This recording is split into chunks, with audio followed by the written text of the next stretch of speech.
it.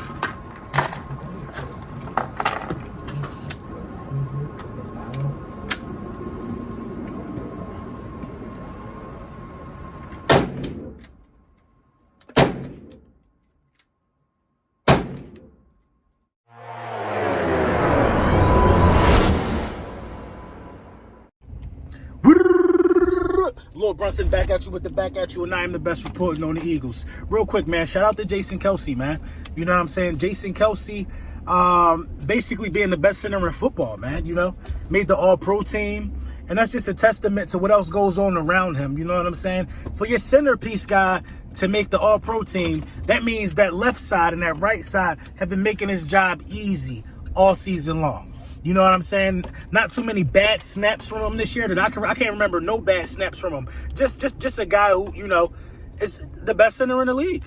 Point blank period, man. I'm glad he's getting his just due. I'm glad he's getting the respect that he deserves. And accolades to a guy like Jason Kelce often helps the other guys play up the snuff and get those guys, you know, on a level that, you know, a lot of people don't like to see. You know, the Philadelphia Eagles got one of the best offensive lines in the game anyway. I've been saying that for the last 3 or 4 years. And I've been saying that, you know, we're underrated. They like to give a lot of guys kudos on their offensive line play, but they like to just say we're good instead of saying the best. So I'm glad we got the best center in the game. Miles Sanders, man. Shout out to Miles Sanders for gutting it out, man. You know what I'm saying? Miles Sanders said out of his own mouth that he was going to play. Everybody knew he was going to play anyway, but for him to confirm it, for him to leave nothing, you know what I mean? For him to let them know, you're going to have to game plan for me. You know what I'm saying? You're going to have to take me out of the equation. And you know, the Miles Sanders matchup is really interesting to me, man. I feel like that the Seattle Seahawks in passing situations would try to probably match up Wagner with Miles Sanders. That way, I think Wagner, I think he might lead the NFL in tackles, man. Wagner's an active dude. So if we can get Wagner outside of the box, if we can get Wagner outside of the, you know, the kill zone, where guys like to stack up and get the running back, I think we can find some success, man. You know what I'm saying? With Jordan Howard being back, not having a role like that last week, I see so many ways that Jordan Howard could be utilized in this matchup, man, on Sunday. Miles Sanders, we don't run fullbacks. A lot of people don't run fullbacks in the NFL anymore. It's like a wasted position on the field where you can have another explosive player. I've seen Miles Sanders act in a 2 running back set and be a lead blocker for Miles Sanders a few times this season before he went down with the injury. Now, Jordan Howard is back, and Jordan Howard definitely could be a lead blocker for Miles Sanders again, throwing Wagner and his aggressiveness off key a little bit. Now, we already know that these guys can be got in the passing game. We know that.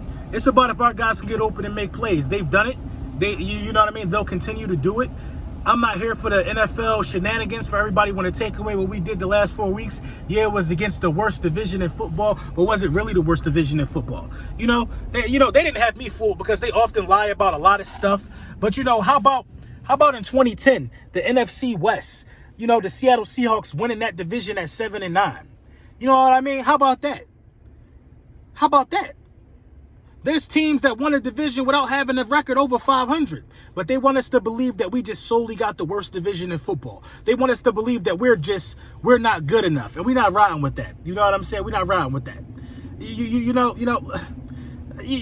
I gotta give some respect to that 7-9 Seattle team. Nobody wanted to give them no respect, but not only did they win their division, they knocked off the Saints. They knocked off the Saints in Wild Card Weekend. The Saints was a wild card team. Understand this about wild card weekend. If you're on the road for wild card weekend, you are the wild card team. I don't understand what people, you know, you are the wild card team. You're the wild card. You got to go on the road. We ain't no wild card team. We won our division. The Seattle Seahawks are a wild card team. They're a lower seed than us. Come on, man. Make it make sense. You know what I'm saying? It's not a bad thing to play on Wild Card Weekend. I don't know why that's being a narrative that's thrown around now. I'll tell you what, I know 20 other teams that want to play, that would love to host a Wild Card. Come on, man.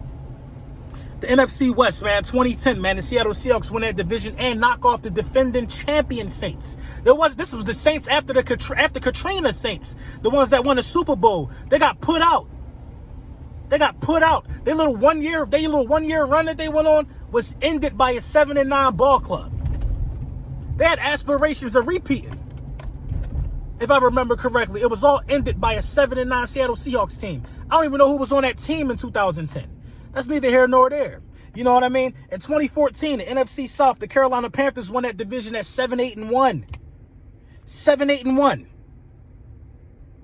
It's not about how you get there. It's about what you do when you get there. And nobody don't got to give us our respect. It don't really matter. I don't know. Look, we not sweet, man. All I know is we not sweet when we get in the playoffs. And if nobody don't want to acknowledge that, that's why I'm here. It's my job to help point it out. It's my job to help see something. Listen, the Philadelphia Eagles secondary is elite in the playoffs. I don't care what nobody say. The Philadelphia Eagles defense, secondary defense, linebacking core, everybody is elite in the playoffs. Listen, man, and we gave 15 points up to the Bears last year. We gave 15 points up to the Bears last year, beat them. Gave 20 points up to the Saints last year. The Saints beat us. We gave 10 points up to the Falcons the year before that, beat them. We gave 7 points up to the Vikings in the NFC Championship game, beat them. We gave 33 points up to the New England Patriots in Super Bowl 52, beat them.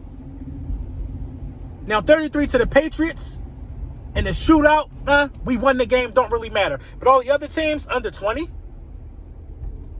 Come on, that averages out to 17 points per game, man. 17 points per game in the last 2 years. This third year leaves me, you know what I mean? I don't see these guys getting 30 on us. They have no running game. 17 points per game, man, in the last 2 years in the postseason by the Philadelphia Eagles. I know I set off a lot of games, but that's, 1, 2, 3, 4, 5 games we played in the last 2 years in the postseason. 5. 17 points a game. Let that sink in, man. Let that sink in. That lets you know that we're a different team when playoffs come. We're a different team when the playoffs come. When December come, really, we're a different team in December for the last 3 years. For the last 3 years since Doug been here. Make no mistake about it, man. The Philadelphia Eagles, we're not with these games. When the playoffs come, especially us having a home playoff game, we went on the road and only allowed the Bears 15 because we were the wild card. We had to go to Chicago. You know what I'm saying? They were so scared to go play Minnesota. They want to play Minnesota 3 times. So they wanted to take us. They thought it was sweet and got sent home.